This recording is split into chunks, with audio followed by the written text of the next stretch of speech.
A ustedes, amigos que se interesan por los videos de En Perspectiva, los invitamos a sumarse como socios 3.0.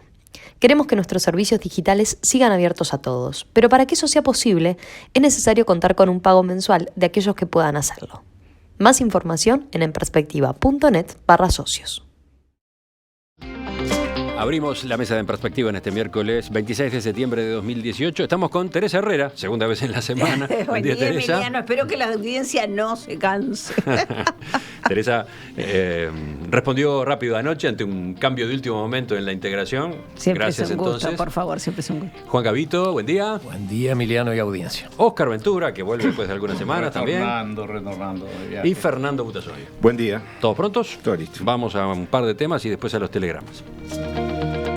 La fiscal Darviña Viera pidió una pericia psiquiátrica y una prueba de ADN del joven de 16 años que fue formalizado por el homicidio del niño Inti Nahuel Lois, ocurrido en Neptunia el viernes pasado. El menor va a permanecer un mes recluido en un centro de ingreso del INISA, el Instituto Nacional de Inclusión Social Adolescente, a la espera del juicio oral. Allí también va a ser sometido a exámenes que serán remitidos a la justicia y servirán de base para determinar el lugar definitivo de reclusión en caso de que reciba una condena. La familia del adolescente, mientras tanto, tuvo que mudarse de la casa donde residía en Neptunia Norte, luego de recibir amenazas el domingo de noche. Testigos señalaron que después que la familia partió, desconocidos ingresaron al predio y se llevaron varias pertenencias que ahí quedaban. En el terreno, ahora abandonado, hay una casa de material al fondo, donde vivían Carlos, Sonia y el adolescente formalizado. En el frente, uno de los hijos se había construido una pequeña vivienda de madera. Carlos perdió su trabajo hace poco tiempo y se dedica a reciclar materiales, según han dicho las distintas notas de prensa. ¿Cómo han visto todo este caso con sus distintas facetas? Bueno, el homicidio en sí mismo, pero después lo que ocurrió en la zona, las reacciones de los vecinos, esto, por ejemplo, ¿no? De la casa saqueada. ¿Por dónde quieren empezar? Sí, las señoras primero, ¿no? Teresa. Yo soy aparte la profesional del tema. Seguro, claro, nos invitan a nosotros que no sabemos nada. Pero no, por favor. A ver, no, eso es lo primero. Este es un tema de todos y de todas. A mí me parece que eso es una primera cosa que tenemos que... Yo una de las notas que traía era, bueno, esos mismos vecinos que saquearon, esos mismos vecinos que se enojaron, esos mismos vecinos que quisieron linchar al gurí que cometió el homicidio, que creemos que cometió el homicidio, porque además ni siquiera está probado eso todavía. Esa es una primera puntualización que vale la pena hacer. Es sospechoso, formalizado, como se dice ahora, con el nuevo Código de Proceso Penal. Formalizado. Yo no tengo mi duda de que lo haya hecho. Si lo hizo, tengo mi duda de que lo haya hecho solo, porque ahí sí pesa un poco lo que uno conoce sobre estos temas. Pero primero quiero hablar de el entorno social. Es decir, ahora parece que sí, que mataba a los gatos, que esto, que lo otro, que de acá, que de allá. Y a mí me han oído varias veces decir acá que a mí me parece que siempre hay mucha solidaridad con las mujeres muertas o con los niños muertos, pero hay poca solidaridad con las mujeres vivas y con los niños vivos. ¿Y qué quiero decir con esto? Quiero decir que el no te metas, el dejemos pasar, todas estas muertes son evitables, todas. Entonces, en la medida en que no pensemos que son evitables y pensemos que es asunto de todos y de todas meternos en cualquiera de estas circunstancias, en la medida de nuestras posibilidades, aunque sea alertando a quien sabemos que sabe de estos temas, consultando. Entonces, me parece, a mí realmente todo este episodio me ha dado, primero, profundo dolor por la criatura muerta, porque realmente, una criaturita de 8 años, además, en la peor de las situaciones, la muerte siempre es la peor de las situaciones, ¿no? Pero además, con vejaciones, pero además de eso, me preocupa el entorno social, ¿no? Las reacciones del entorno social, porque ahora es muy fácil empezar a reprochar, a pegar, a gritar, y antes, ¿qué hicieron? ¿Miraron para el otro lado? Esa es una de las facetas. Óscar, ¿vas por ahí? Sí, no, quiero ir por ahí porque hay una cosa que que dijo, yo, todo un caballero, le cedo la palabra, lo primero que hace es llevarme la contra. Así no se puede ser caballero. Perdón, Oscar, no fue. Aproveché lo que tú dijiste justamente, eso es lo que me pasa a mí, las mujeres siempre se aprovechan de mí. Te voy a decir una cosa, yo estoy de acuerdo en que es un problema de todos desde el punto de vista social. Cuando me refería a que es un problema que tiene que ser explicado por especialistas, me refería más que nada a que tienen que ser especialistas que además conozcan de la situación. Porque una cosa que tú decías, y tenés toda razón, lo que nosotros conocemos sobre este caso es todo por la prensa. Entonces, por la prensa es como leer una novela en la cual en realidad está todo diseñado por el autor para que los hechos que se van revelando te lleven a una determinada conclusión. Entonces, ahora sabemos que si fue esta persona la que produjo este incidente, le robó la bicicleta. Y también por informaciones de prensa sabemos que tenía una colección de partes de bicicletas. Entonces eso me imagino que a un profesional, a un psicólogo, le da una pista. Si la persona es coleccionista, ya va por un determinado lado. Coleccionista no en el buen sentido, sino coleccionista mórbido o patológico. También se habló lo que tú decías de que torturaba animales y que mató animales, qué sé yo, pero son todas trascendidos por la prensa. Ahora, a ver, para quienes no leyeron esas notas, yo agrego acá un par de párrafos. Le gustaba matar animales, lo hacía frente a todos, degollaba a los gatos de los vecinos y los dejaba tirados en la calle, contó una mujer que vive a pocos metros de la casa del adolescente. Una jovencita dijo que roció a su gata con algo inflamable y la prendió fuego, la salvamos por poco. Mató a una perrita que era de mi hija, ayer la encontramos, la tiró entre unos juncos, todavía tenía un collar que le habíamos puesto, contó un vecino de pelo largo. Cuando los nietos de Mabel salían a jugar al patio de su casa, ella se quedaba con ellos. Le teníamos terror, sabíamos que era capaz de cualquier cosa, contó el marido de la mujer. Bueno, estos son algunos de los testimonios. Ahí está. Entonces, todo esto lo sabemos por la prensa y puede ser correcto, no tengo por qué dudar de una persona como no tengo por qué dudar de otra, o puede que no, puede ser simplemente que después resulte que esta persona no fue la que realizó este hecho, pero las consecuencias ya se vivieron porque hay toda una situación, como tú bien decís, social, que nos está llevando muchísimo en toda la sociedad a actuar por el gut feeling, ¿no? Por lo que sentimos en los intestinos y no realmente reflexionando sobre las situaciones. Y creo que eso nos debería llevar, no lo voy a desarrollar ahora, pero de repente después lo podemos desarrollar, a la poca importancia que se le da en Uruguay a la salud mental. Creo que es un tema muy importante del cual deberíamos hablar, ahora que tenemos tantos héroes en la vuelta. Supongo que está aludiendo a Tabaré Vázquez, ¿no? Bueno, no es el único, ¿no? pero estás aludiendo después hablamos. Voy a telegramear, así que... A este reconocimiento que recibió en Estados Unidos el presidente Vázquez de la Organización Mundial de la... sigas indagando. Bueno, las alusiones hay que pasarlas en limpio por los oyentes. Fernando. Sí, yo creo que lo que muestra el entorno de este episodio es un problema, digamos, de exclusión, de marginalidad social muy serio, ¿no? Que además no es exclusivo, digamos, no es una motita de polvo en un lienzo blanco impoluto, sino que es una problemática reiterada. Yo recuerdo que hace unos meses, cuando ocurrió un episodio de violencia que terminó con la muerte de un señor, creo, en San Luis, en el balneario San Luis, yo comentaba cómo fue el proceso del balneario San Luis con la construcción de rancheríos al norte de la avenida interbalnearia, que fue como un proceso que, digamos, los que teníamos algún vínculo con la zona, lo fuimos viviendo porque era sintomático, ¿no? El crecimiento de la población de esa zona y el crecimiento de los arrebatos, de los robos de motos, de las rapiñas, etcétera, etcétera.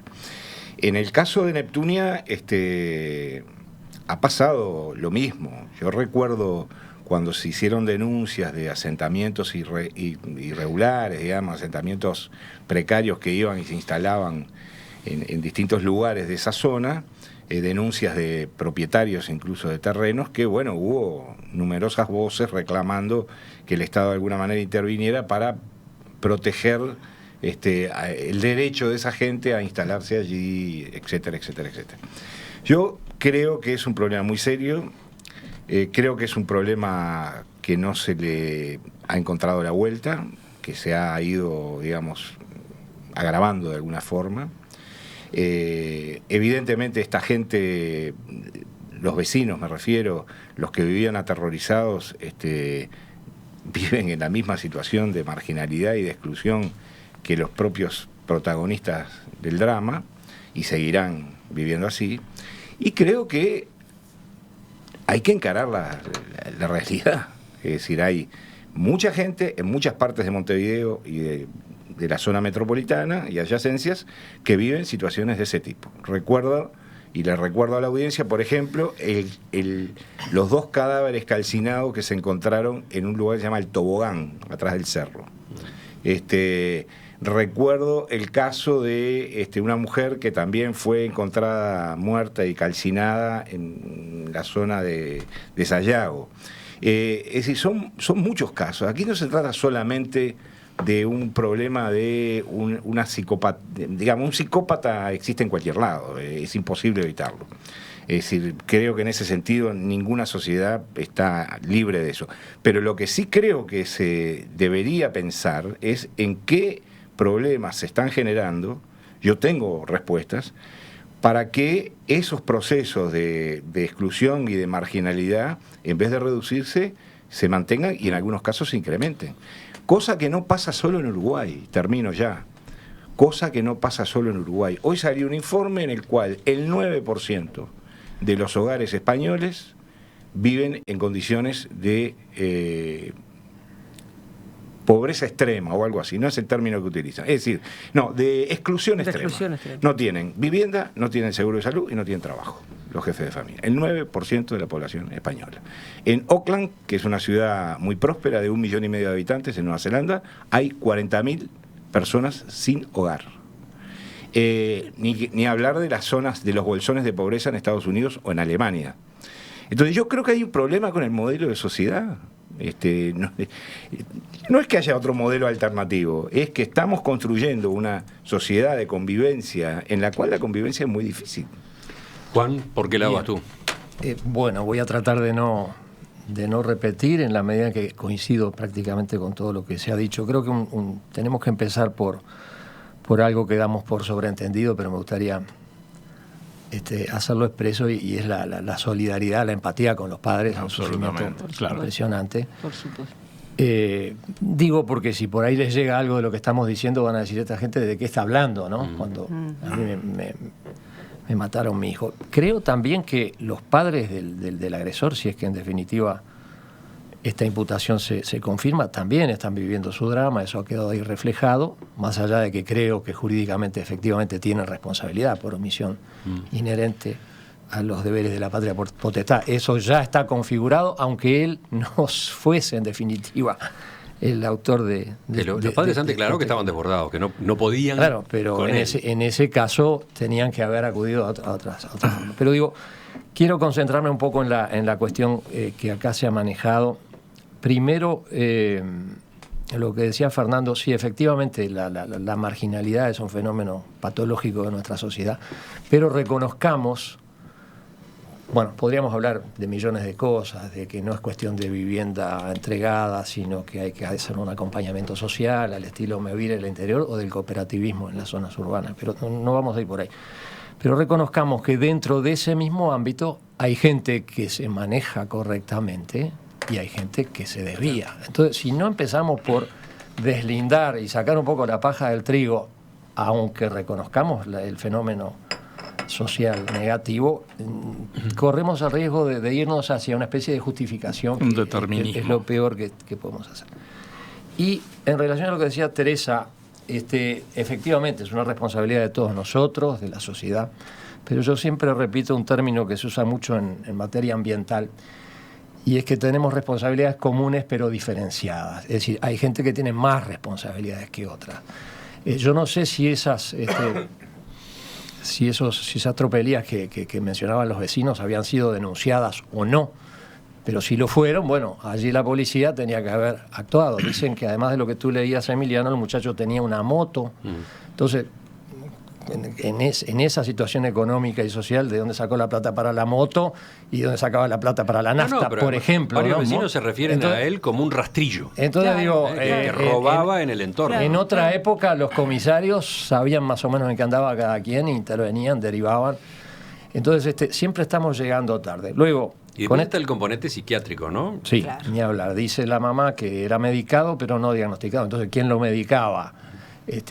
A mí me cuesta. Pero, desgraciadamente, esta especie de infantilización de la delincuencia hace que sea mucho más fácil despistar los casos. Este chico con 16 años, es muy fácil saber si fue o no a un CAIF o guardería, si fue o no a la escuela. Seguramente fue, porque sin ir más lejos por el tema de los comedores escolares, es inevitable que los chicos en esas condiciones vayan.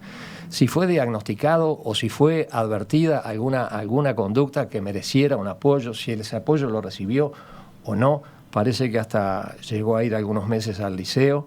Entonces digo, hay cantidad de instituciones que tienen responsabilidades específicas que aparentemente no funcionaron. Y no estoy diciendo esto para caerle a nadie en particular, pero que quizá lo que está faltando es que cada uno hubiese hecho un poquito más de lo suyo y sobre todo una mayor coordinación. Si no llegamos a ese punto, y ahí quizá llegando un poco a las responsabilidades políticas, es lo que yo entiendo que es el rol del MIDES. Para mí el MIDES no es tanto ir él atrás de los problemas, sino hacer jugar a todos los equipos coordinadamente. Nunca vamos a superar estas situaciones. A mí me parece que hay un conjunto de cosas que emergen a partir de situaciones como estas, ¿no? Porque por un lado está todo el tema de la salud mental, ¿no?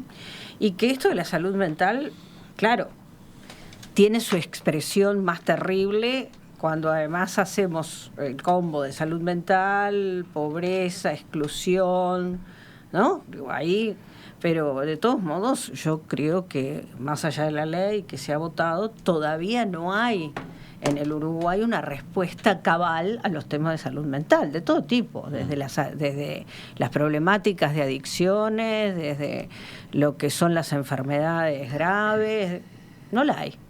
Y creo que eso me parece que nadie lo puede negar, ¿no? Ni siquiera, es más, son de ese tipo de temas típicos que uno tendría que decir, bueno, tendrían que dejar de lado las tiendas políticas y ponerse de acuerdo para tenerlo como política de Estado. Eso en primer lugar. Entonces, claro, en situaciones como esta emerge, porque uno se pregunta, bueno, ¿había diagnóstico o no había diagnóstico? Capaz que el diagnóstico estaba, pero la capacidad de esa familia, que evidentemente tenía sus dificultades, a lo mejor no daba como para que pudiera entender cuál era la envergadura del problema, porque también está ese tipo de cosas, ¿no? Es decir, ¿qué es lo que pasa con una familia en una situación tan límite como esta? Hay un proyecto de Cristina Lustenberg justamente para hacer una integralidad de la atención a las criaturas desde 0 a 6 años. Un proyecto que a mí me encanta y que me parece que es muy bueno. Que debería ser aprobado y que creo debería que ser tiene aprobado el por apoyo de todos. unanimidad y levantar con el apoyo de todos, porque nos va la vida en esto, ¿eh? Ayer decía Gabriela Fulco, y para quienes trabajamos en esto no es ninguna novedad, ya redondeo, en que más del 90% de los gurises y gurisas que entran al INISA, su trayectoria de vida es terrible.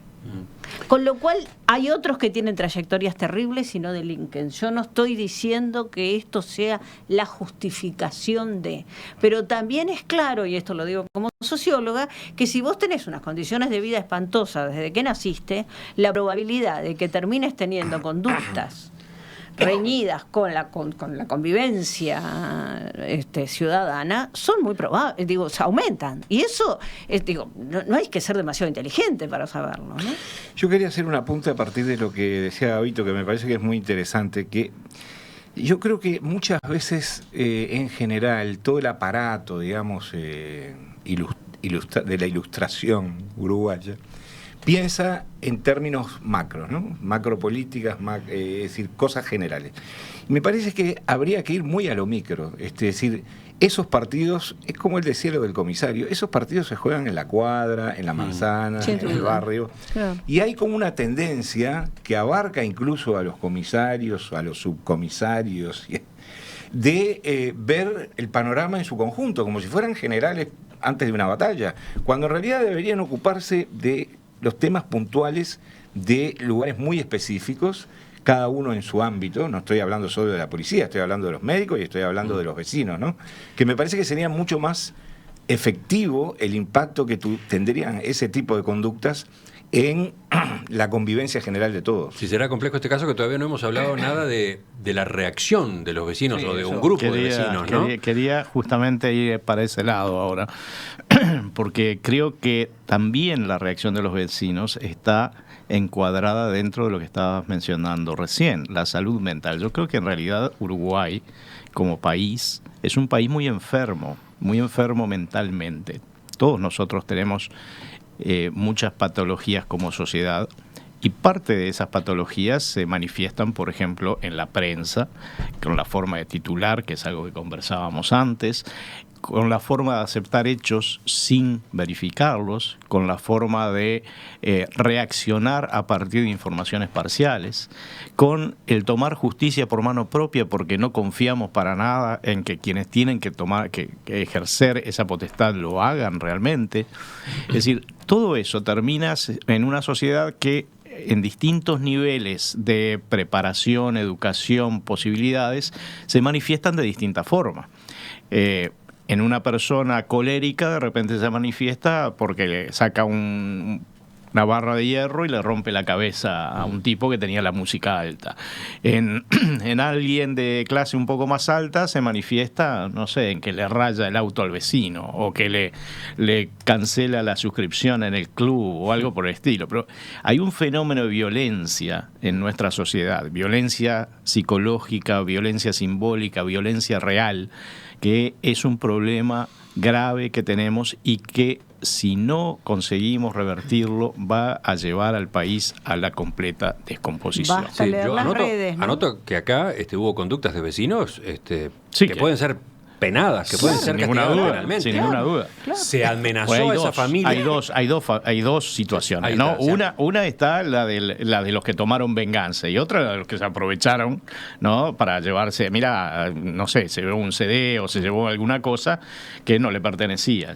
Las dos conductas son patológicas y las dos en definitiva son penales. Todo empieza porque amenazan a esa familia que si no se va, van a prenderle fuego a la vivienda con las personas adentro. Y eso es un delito, ¿o no? Claro, es un delito. Y sin embargo, bueno, todavía la justicia esa parte no la está atendiendo, pero eso pasó. Ahora, y pasó Emiliano, lo otro después. Emiliano, estamos en un momento en el cual uno de los candidatos a la presidencia de Brasil es apuñalado en vivo y en directo, para que todo el mundo lo vea, 1 y 1000 veces en cámara lenta y desde distintos ángulos. En Argentina los hechos de violencia más terribles ocurren a diario y son transmitidos por la televisión como si fueran espectáculos deportivos. En Venezuela, 2x3 matan a un grupo de manifestantes, al igual que en Nicaragua. En México aparecen camiones con decenas de cadáveres. Vamos, estamos viviendo en un mundo en el cual esa Latinoamérica no es un mundo. Es el continente más violento. Latinoamérica es el especial, continente ¿no? más. Una cosa que quería señalar es que cuando se produce el enfrentamiento entre las dos familias, es increíble, es terrible que en lugar de ponerse a separarla, la gente prende los celulares y se pone a filmar el enfrentamiento. Digo, no es increíble, es parte de todo este mismo paquete, ¿no? De cómo la gente ante la violencia lo que hace es registrarla, punto. Bueno, pero a mí me gustaría concentrarnos en cómo solucionamos nosotros nuestro problema, por más que sea muy parecido al de los demás. Entonces yo creo que más allá de esa patología que se señala, hay un problema de la institucionalidad. Si la institucionalidad no da respuestas, es que estos desbordes encuentran su lugar para manifestarse. Y acá quizá introduzco la parte más política del tema. Cuando se gestó el movimiento No a la Baja, ¿no? cuya tesitura quedó laudada favorablemente por la mayor parte de la gente. Es decir, había quien pensaba que esto se arreglaba con más mano dura y más cárcel para los menores, y un componente que yo comparto, que es que los antecedentes sigan existiendo en un expediente, porque de lo contrario esa persona mágicamente a los 18 años queda igual que cualquier otro. Bueno, la ciudadanía lo laudó en otro sentido, y todo este movimiento sostenía, con razón, que la cosa no iba por el lado de las penas, ni de la mano dura, sino que había que trabajar sobre la base social, la génesis de la situación. Y la verdad es que no se ha trabajado. Eso hay que hacer un mea culpa colectivo de la sociedad, pero mucho más fuerte de parte del gobierno. Eso no ha funcionado. Y tampoco los grupos de presión, como el Colibrí y tantas otras cosas, que trabajaban en ese sentido. Entonces, yo creo que siempre en una buena, como dicen los muchachos, es hora de que haya un sinceramiento colectivo para ver de qué manera revertimos esto. Por supuesto que tengo una cantidad enorme de mensajes de los oyentes, no ha habido forma de intercalarlos en esta conversación que creo que fue variada, fue profunda. Los miro ahora durante la pausa. De los muchos mensajes que llegaron, elijo un par. Varios diré que fueron abarcados de algún modo con la discusión tal cual se dio. Entonces, bueno, tomo este de Hernán que dice: ese nivel comunitario que ustedes plantean debería existir. Ese nivel comunitario, nivel social, hoy por hoy, ¿no les resulta un tanto utópico? Las conexiones entre vecinos en el barrio, los de a pie, como se decía, ya no son las mismas. Tal vez nos estamos planteando un modelo social que nos queda grande, dice el oyente. Claro, pero también depende de qué barrio te estás refiriendo. ¿Te estás refiriendo a Pocitos, donde tenés un edificio donde viven 350 personas y el del 15º piso no se conoce con el del primero? ¿O estás hablando de un barrio como el que nacimos nosotros, por lo menos yo, donde viví, donde conocías hasta desde el sastre de la esquina hasta uno que sabías que era ladrón, pero que respetaba el barrio? Pero sin ir tan atrás, cualquier cooperativa de fútbol o cualquier centro Medvid tiene su comisión, se sabe quién es quién, no pasa cualquier cosa, y si pasa... Y después hay otros mensajes como el de César que cargan la responsabilidad, cargan una parte de la responsabilidad a los medios de comunicación, la prensa, por haber expuesto a los padres del inculpado de tal modo que no tienen lugar a dónde ir sin ser reconocidos. Debió haber habido un manejo mucho más responsable de quienes difunden las noticias. Bueno, yo sobre eso quiero decir algo. Vamos por partes. Me indigna 3 o 4 veces por semana cuando ocurre un acontecimiento terrible en el cual hay una víctima y aparece a la media hora de ocurrido el hecho, aparece la madre o el padre o el tío o la cuñada de la víctima o la hermana de la víctima haciendo declaraciones para la televisión. Yo creo que la gente, y esto es indiscutible, creo que la gente con tal de salir en televisión hace cualquier cosa. Eso es tristísimo, pero es así. ¿Algo más sobre esto? Sí, perdón. Acá estamos hablando de... Muchísimas gracias. Estaba esperando ese gesto que acabas de decir. Acá la queja viene a propósito de haber difundido los rostros de quienes son los familiares del presunto asesino. A ver, yo creo que en general puedo estar de acuerdo con una crítica de ese estilo más general respecto a alguna prensa, porque tampoco es toda la prensa, que no es una cosa que sucede exclusivamente acá, sino que sucede en todo el mundo. En este caso en particular, el problema no vino por parte de gente que no conocía a los padres de la víctima, sino vino del propio entorno que los conocía sobradamente bien. O sea, a estas personas yo le podría haber visto la cara por primera vez, no se la veo porque no veo televisión, pero la gente que estaba rodeándolo los conoce. O sea, creo que en este caso puntual la crítica no es justa. Yo creo que la exposición de las caras de las personas, que muchas veces no llegan a dimensionar lo que eso significa, porque aparecer en la televisión no es sencillo, no es fácil y después trae muchas consecuencias. Es responsabilidad de la gente, pero fundamentalmente es responsabilidad de los comunicadores y de los medios. Faltan 10 minutos para las 10.